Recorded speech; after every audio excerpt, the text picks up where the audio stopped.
रल मिल के जिहड़ा ना ਅਸੀਂ ਸਾਰਿਆਂ ਉਹਨੂੰ ਇਕੱਠੇ ਹੋਏ ਆ ਉਹਨੂੰ ਜਲੀਲ ਖੁਆਰ ਕਰਕੇ ਨਾ ਵਾਸਲੇ ਜਹन्नम कर छड़े क्योंकि मन सब्बा नबीयन फक्तुलहू। हमारे नबी पाक ने हदीस भी है कि जो भी नबियों की शान में गुस्ताखी करेगा उसका सर तन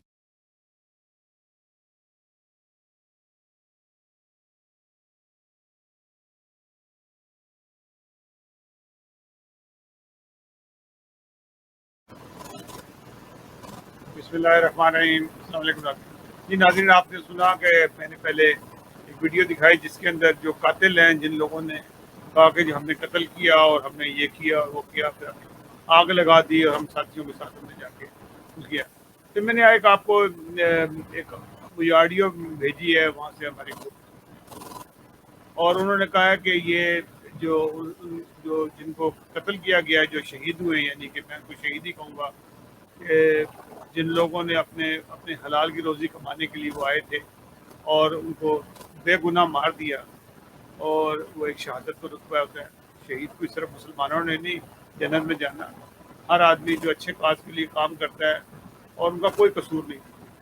ये आपने जो मैंने उनकी ऑडियो सुनाई है, जो जिनका उनसे ताल्लुक़ था श्रीलंका से, उन्होंने बताया कि वो क्या वजूहत थी जिसकी वजह माना गया।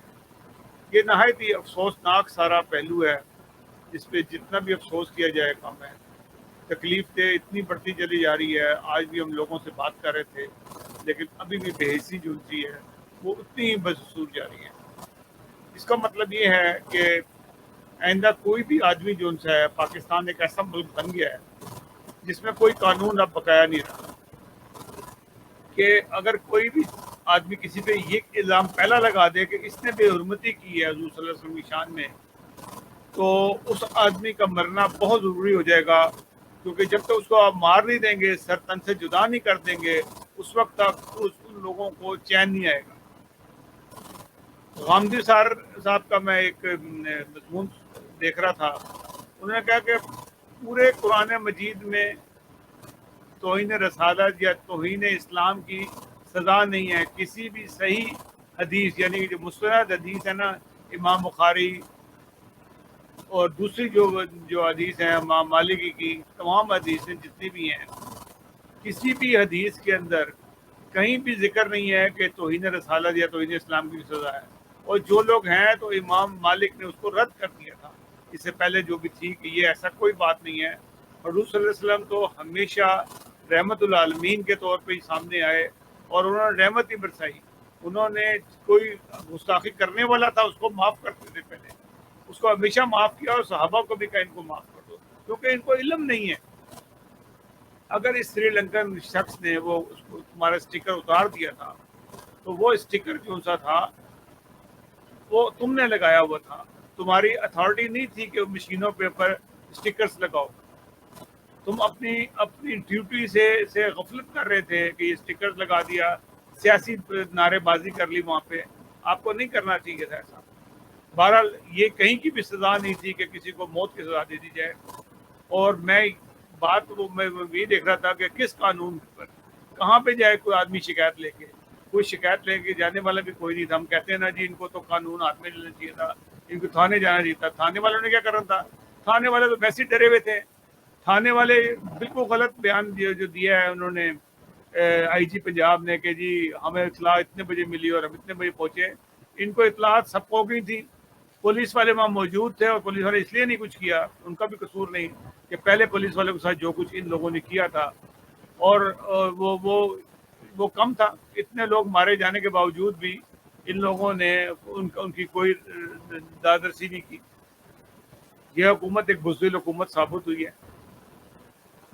और चौधरी इजाज चौधरी कल ही जो है इनसे मिलने के लिए भी गया था, मजीद पैचअप करने के लिए, कि ताकि हम अगले इलेक्शन में इकट्ठे इलेक्शन लड़ें और हम इलेक्शन जीत जाएं। इनको अपने इलेक्शन की पड़ी हुई है, कौम बर्बाद हो रही है, और कौम के अंदर एक ऐसा खौफ पैदा हो रहा है कि यहाँ से जाने वाले भी खौफजदा हैं कि कहीं हमारा किसी से तकरार हो गया। क्योंकि ये माइंड सेट ना पूरे पाकिस्तान में फैल चुका है, कि जो लबैक वालों का माइंड सेट है ना, फैल चुका है कि बस اگر ان کے موضوع کے مطابق کوئی کسی نے ایک بات نہ مانی ان کے مائنڈ سیٹ کے مطابق، یا ان کو کوئی شک ہو جائے کسی کے اوپر، تو سر تن سے جدا ہے، اور وہ اس سے راضی کبھی نہیں ہوں گے اسے مارے بغیر سے۔ یہی کچھ اس بیچارے کے ساتھ بھی ہوا۔ حالات بدستور خراب ہو رہے ہیں پاکستان کے، اور ان حالات کو سنبھالنے والا کوئی نہیں ہے، کوئی سنجیدہ نہیں ہے، نہ اپوزیشن سیدھی ہے نہ حکومت سنجیدہ ہے۔ حکومت تو ویسے ہی بے بس ہے، جسے کہتے ہیں نا کہ آپ کہتے ہیں قانون، اس ملک میں اب کوئی قانون نہیں ہے، کسی قسم قانون صرف ان کے ہاتھ میں ہے جن کے تعلقات ہیں، اثر رسوخ ہے، فوج ہے، یا فوج کے بڑے آفیسر، نیچے کے افسر کی بات کر رہا، بیوروکریسی ہے جو طاقتور ہے، یا وہ سرمایہ دار ہیں جن کی اولادیں یا ان کے لوگ جو سے ہیں وہ عام لوگوں کو ملتے ہی نہیں ہیں۔ یہ تو مارے وہی لوگ جاتے ہیں جو نیچے کے لوگ ہوتے ہیں بیچارے، جو لوگوں سے آپس میں ملتے ہیں، بحث ویسے بھی ہوتے ہیں۔ اب بحث ویسا تو اس ملک میں ہونے ہی نہیں ہے مذہبی طور پہ کوئی، کیونکہ ان کا جو مائنڈ سیٹ ہے وہی صحیح ہے۔ بس دنیا میں ان کا مائنڈ سیٹ دنیا سے سب سے نرالا ہے۔ آپ دنیا کے کسی ملک میں چلے جائیں، اسلامی ملک میں چلے جائیں، ان کا ایک اپنا مائنڈ سیٹ ہوتا ہے، لیکن وہ لاگو نہیں کرتا کسی کے اوپر۔ ہوں گے، سب کے ہوتے ہیں۔ سعودی عرب کا الگ مائنڈ سیٹ ہے، وہ اپنے طریقے سے زندگی گزارتے ہیں۔ آپ چلے جائیں یہاں پہ ملیشیا چلے جائیں، ان کا اپنا ایک سسٹم ہے اب ہے، لیکن یہ والا ظلم وہاں پہ بھی نہیں ہوتا۔ آپ ترکی میں چلے جائیں، سیکولر لوگ ہیں، مسلمان ہیں، مسجدیں ہم سے زیادہ ہیں ان کی یہاں۔ یہ چیزیں جو سی ہیں، آپ دیکھیں کہ بہت سارے ملک ایسے ہیں۔ افغانستان کو میں ابھی کسی ملک میں شامل نہیں کرتا، لیکن اس کے بعد ترکمانستان ہے، تاجکستان ہے، یہ سارے ملک ہیں، امن سے رہتے ہیں، بالکل ان کا ایک الگ طریقے سے اسلام کو مانتے ہیں، اور لیکن وہ مانتے ہیں، وہ بالکل مانتے ہیں، لیکن کسی پہ مسلط نہیں کرتے کسی۔ یہ تو وہ مسلط کر رہے ہیں کہ جسے صرف اور صرف معاشرے میں قتل و غارت پھیلنا ہے، اتنا زیادہ پھیلا۔ آج تو تم لوگوں کے پاس لوگ ہیں، اکٹھے ہیں، کل کو جب دوسرے لوگ اکٹھے ہو گئے اپنی جانیں بچانے کے لیے، پھر اس وقت اس معاشرے کا کیا بنے گا؟ عمران خان صاحب، آپ کو ہوش کے ناخن ہیں جی، آپ نے کہا نا کہ ہمارا اور تمہارا نقطہ نظر ایک ہی ہے، لیکن سسٹم ہمارا مختلف، یعنی کہ آپ بھی اسی قسم کے دہشت گرد شامل ہیں، دہشت گردی میں شامل ہیں، کہ آپ کیا کہتے ہیں، آپ نے خود کہا کہ ہمارا اور تمہارا مذہب اور اسلام ایک جیسا ہی ہے۔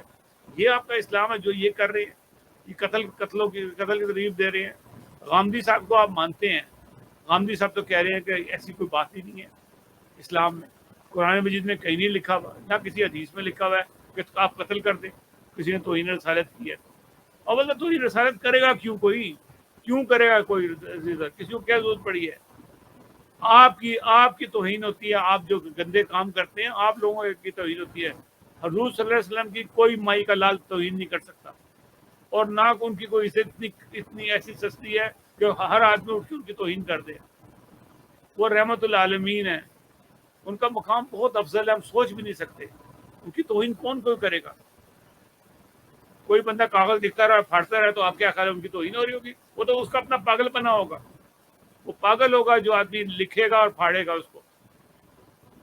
توہین حضور صلی اللہ علیہ وسلم کی کوئی نہیں کر سکتا، اس کی حفاظت اللہ تعالیٰ نے کرنی ہے، اور اللہ تعالیٰ ہی کرتا رہے گا ہمیشہ۔ آپ کو کوئی ضرورت نہیں ہے یہ ہتھیار اٹھانے کی۔ آپ اپنا رویہ اچھا کریں، اپنا سلوک اچھا کریں، تاکہ لوگ آپ کی طرف کھنچیں۔ یہ تو آپ نفرتیں اتنی پھیلا رہے ہیں، تو یہ نفرت کا جو ہے اب کوئی اینڈ نظر نہیں آتا، کہ پاکستان میں اتنی نفرت بڑھ جانی ہے کہ لوگ ایک دوسرے کو ماریں گے، اور یہ بہت نزدیک ہے۔ ناظرین، اگلے پروگرام تک کے لیے اجازت دیجیے گا۔ اللہ حافظ۔